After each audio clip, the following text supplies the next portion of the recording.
Nigeria's heart beats in its villages, where life follows the rhythm of the land.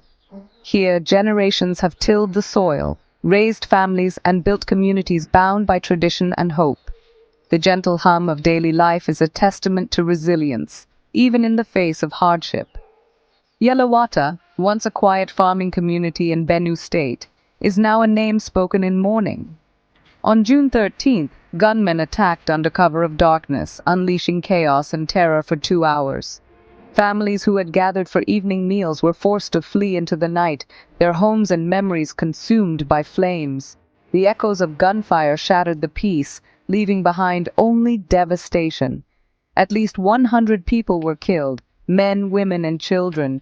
Many burned alive in their homes, according to Amnesty International. The brutality was staggering, an attempt to erase a community. Survivors now walk among the ruins, searching for loved ones and piecing together what little remains. The pain is raw, the loss immeasurable, and the scars will linger for generations. This massacre is not isolated.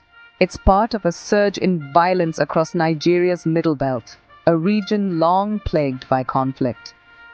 Ethnic and religious tensions, competition for land, and political instability have fueled a cycle of bloodshed that shows no sign of ending. Each attack deepens the wounds, making peace seem ever more distant. The world must not look away. The silence now hanging over Yelewata is heavy with loss, demanding justice and an end to the bloodshed. In the quiet aftermath, the voices of the lost call out for remembrance, and the survivors plead for help, hoping that their suffering will not be forgotten. Before tragedy struck, Yelewata thrived on simple joys. Children's laughter echoing through dusty lanes, farmers tending to their lush fields at sunrise, and families gathering under the open sky to share hearty meals. The rhythm of daily life was woven with tradition and togetherness, where every face was familiar and every story mattered. The village's spirit was alive in every shared smile and every helping hand. The village was a close-knit community, proud to be part of Benue State's food basket. Life was hard but dignified, built on shared work and hope for the future. Neighbors supported one another, celebrating harvests and comforting each other in times of hardship. Generations lived side by side, passing down wisdom and dreams, creating a sense of belonging that ran deep. The market bustled with color and energy. Elders offered guidance beneath the shade of ancient trees, and young people dreamed of brighter days ahead, inspired by the promise of their land and the strength of their roots. All of this was shattered in a single night. Now the fields are empty, routines broken, and the laughter silenced.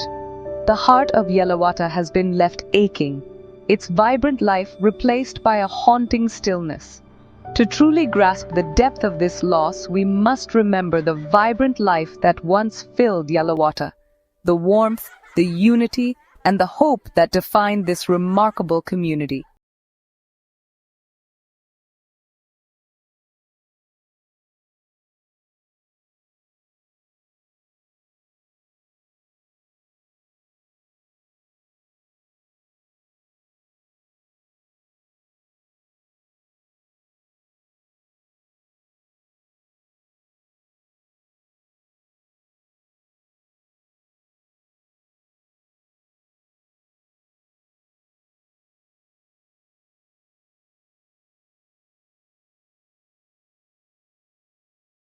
Compassion and justice.